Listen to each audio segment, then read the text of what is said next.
Kung pandarambong po ang pag-accept ng campaign donation, hindi po bribery ha, iba po yung bribery.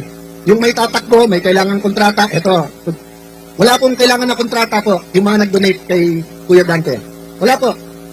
Kung yun po ay plunder, baka kalahati po ng mga nanunungkulan sa gobyerno ay sama-sama na dapat makulong dahil sa mga donasyon. Bibigyan ko ng example ha. Although karamihan dito kapatid, sabihin na natin may iba pang mga sumama. Nung 2016 eleksyon, meron pong eleksyon, may isang kandidato nagpapadonate ng lugaw. Okay? Magandang project yon, magandang project yon. Magandang project yon. Pero kung 1 milyon po tayo na nagbigay ng 50 pesos para po magkaroon ng lugaw, 50 million yon, plunder po ba yon? O kayo po, may mga t-shirt kayo. Kung tatakbo po si Kadante, nagbigay kayo ng t-shirt worth 50 pesos. Eh ilang milyon po ang mga kapatid? Sa 1 milyon na lang po nagbigay isang t-shirt, plunder po yon? Ang kasalanan po ni Senator Marcoleta ay hinahanap niya ang katotohanan. Yun po ang buong katotohanan. Alam niyo po, hindi po ako magpapakahaba. Alam ko pong mahaba ang programa, mahaba ang pagtitiis, pero gusto ko pong aminin sa inyo to.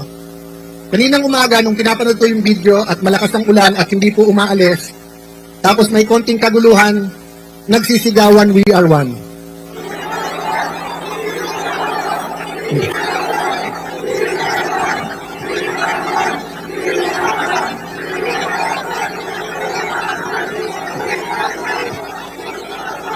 Aaminin ko po sa inyo, naiiyak po ako habang pinapanood ko yung video. Alam niyo po bakit ako naiiyak? 15 anyos po nandito ako sa EDSA. Makamarcos po ako nung bata po ako. Assemblyman po ang tatay ko, 4 lang silang nanalo sa Metro Manila. Nung grade 5, grade 6 kami po, 3 lang ang suntukan. Pareho kayo ng crush, Grace Toyota o Marcos Aquino. Yun lang po, yung suntukan sa amin. Linggo-linggo, yun lang 3 ang pinagkakasuntukan.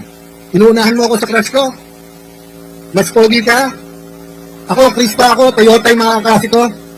O kaya, wala pang Ginebra nun. Toyota pa nun. O kaya, Aquino o Marcos. Pero dumating po ang panahon na kailangan sabihin, tama na. Tama na. Tama na. Tama na. Diba?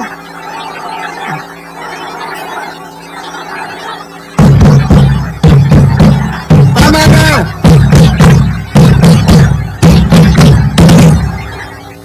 Noong 2023, halos 1 trilyon piso ang DPWH. Ang flood control mahigit 300 milyon.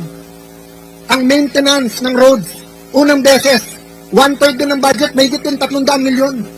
Usually, 70% ng budget ay bagong kalye, bagong tulay, bagong building.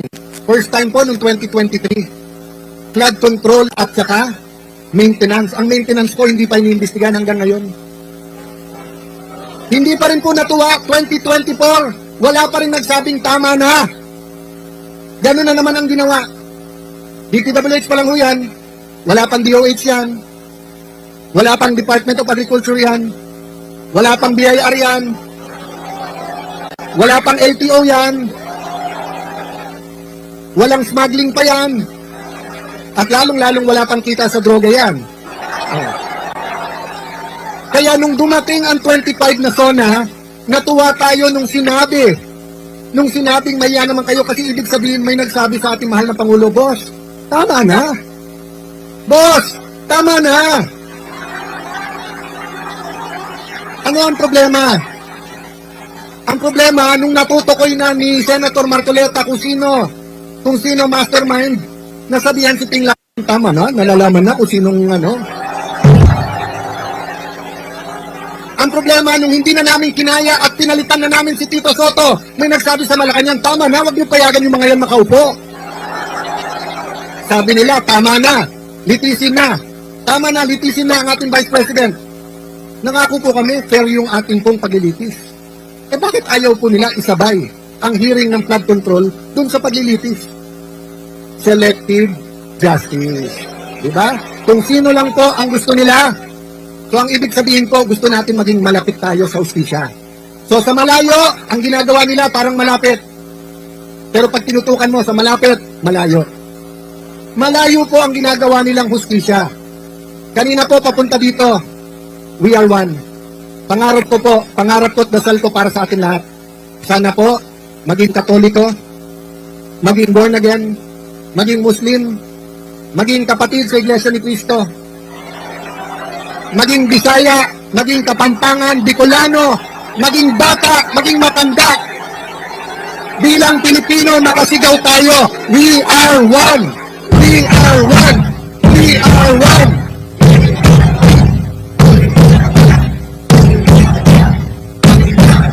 Baka pumayag po kayo na makulong si Senator Marcoleta na hindi naririnig ng bansa na karamihan kung hindi tayo lahat ay sumisigaw ng we are one. Okay lang po.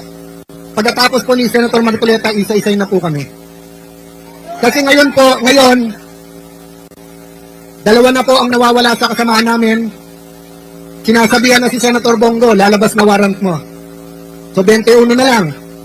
Sinasabihan na si Senator Marcoleta, ikaw na susunod ngayong linggo to. Ilan na lang yon? 4, 20 na lang. Oh, sabi ng ombudsman, maaring 2, 3 senador. 13 na po sila.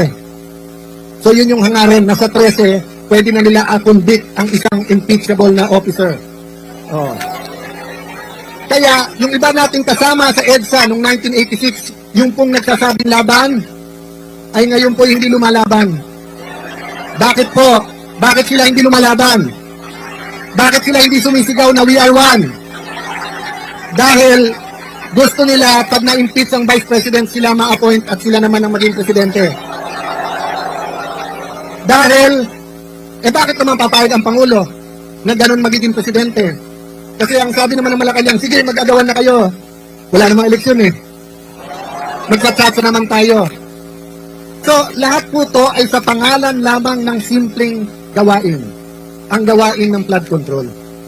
Kung wala naman pong flood control, normal po ang ating politika. Normal po, pwede natin sabihin we are one, pero ikaw dilaw.